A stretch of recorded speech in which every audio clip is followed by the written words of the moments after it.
Hello everybody, welcome to the channel. I'm Logically Not. I want to do a quick video today on some tips and tricks that I use to beat the vessel of Kulamac. Not sure if I'm saying that right. Kulamac, whatever. We're going to beat this boss. I'm going to help y'all beat this boss because I think there's a few things that I've done um, to beat this guy.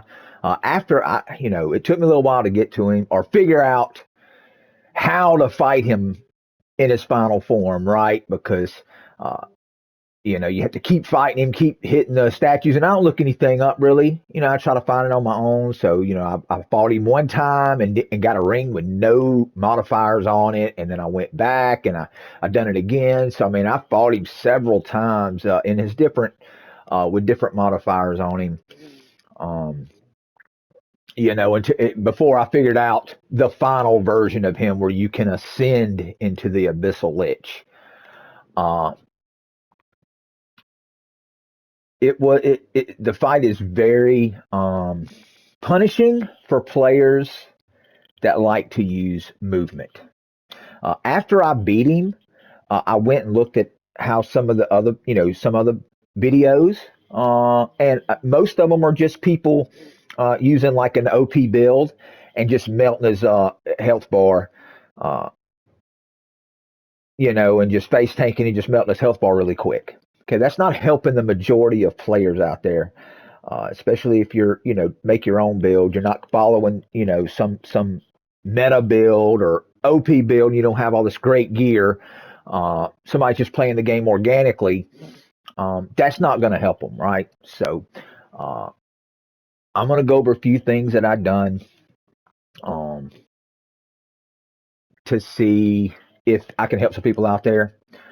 Uh, I will say that the boss is, like I said, very punishing for people that use movement. Um, it's kind of frustrating that they punish this play style, with the stumbling and falling down. And, if you're sprinting, you lose control of your character for like a second or two. So, really, what I found is being calm and methodical in this fight is going to carry you a lot further than trying to be fast and quick. Like if you was fighting like a Souls boss or Bloodborne boss or something like that. The slow, methodical approach, being calm and collected, is going to help you get past this boss.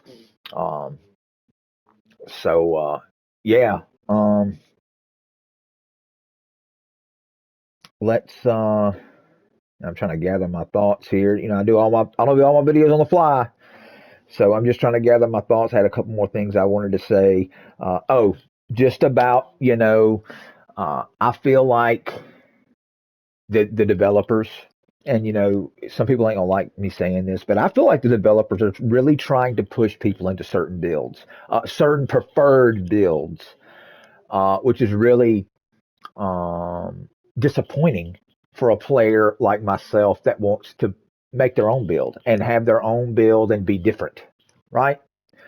uh, so it's really disappointing that I feel just the way the bosses are laid out, the way they've done this update, like an interlude, and then this final boss and the abyssal content. I just feel like they're trying to push players to like maybe like three or four builds. And I think the reason they're doing that, and I've commented to people in my other videos, I think the reason they're doing that is that it's a lot easier to make content for if everybody used a handful of builds, right? It's easier to make content, it's easier to balance the game. Uh, so I think it makes their lives easier if people, if they can, push people into certain preferred builds. I'll just say that preferred builds. I'm never going to be preferred. I'm going to play the game the way I want to play it.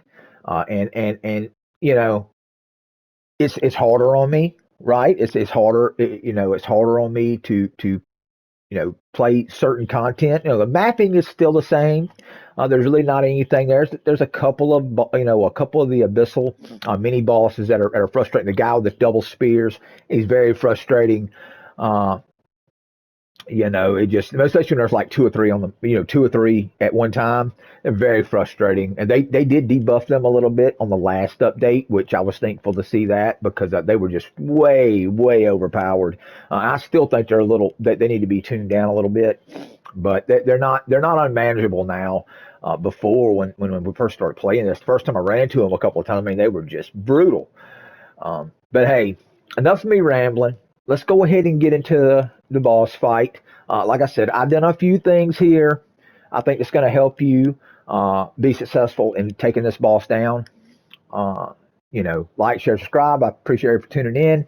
If you have any questions, comments, whatever, put it in the comments section. And without further ado, here's the boss fight. Thanks.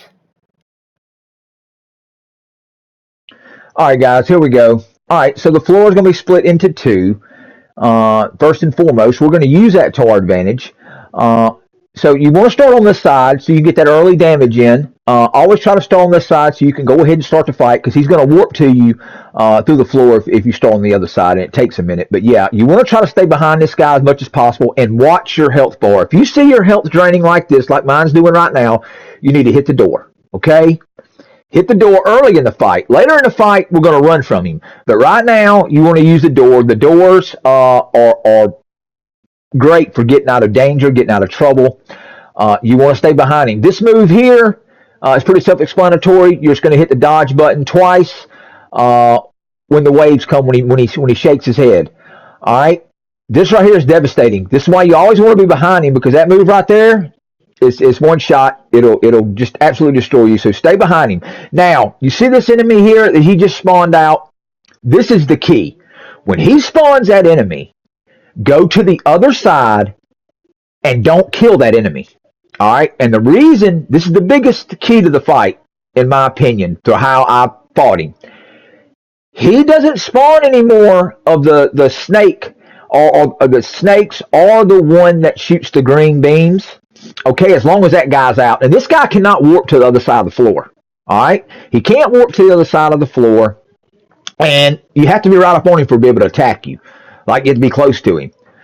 So, if he gets it, when this guy comes out, leave him alone. Don't kill him. Don't nothing. Just let him go. And then it's going to be, and then you try to keep the fight on the other side. And then it's just you and him. All right? So we're just going to go back and forth. You just watch. He spams that drop move. So always be moving. When you see him go through the floor, just start moving. Just start walking. You don't have to sprint. And just keep going until he falls. All right? We're staying behind him. You just keep applying damage. It's really not hard once you need to be mindful of this. And you be mindful. See my health's draining? Run away. When you got it on this end of the floor, you can run away and it'll reset that way too. Early in the fight, you want to go through the door. So, we're behind him. We're just watching our health bar. These green balls that are dropping you, they don't do a lot of damage. This right here will get you. If you're sprinting around and dodging a lot, that will trip you up. The frost will trip you up and it will kill you. So, you just want to be methodical. Walk. Don't do a lot of dodging. Just walk. Be calm. Go to the other end. Get your shield back. Make sure you're moving. If you see him going on the floor, you need to be moving. Don't stop because he will drop on you and kill you. Yeah, right here. Just whenever you see that come up, stop what you're doing and dodge the move. Calm and collected. Not you know what I'm saying? Don't try to just go straight out of attacking him into trying to dodge that because it will catch you. Just stop whatever you're doing. As soon as you see him start doing the frost move, just stop doing it and focus on dodging this move. It's very easy to dodge if you're not in an action before it pops the move that hits you. But yeah, you just want to stay behind him. See, I don't have no mobs over here. The guy is on the other side. He can't attack me. It's just me and the boss. That's it. This is gonna be. See, my health's going down. I'm watching my health. So what do? I run away, get my heals. All right, and then I come back. He's coming, so I know he's coming, so I just keep moving until he falls down, get back behind him. It's very simple. And then, boom, that's it. I appreciate you tuning in, guys. Like, share, subscribe. Y'all have a good day. I hope y'all beat it. Thanks.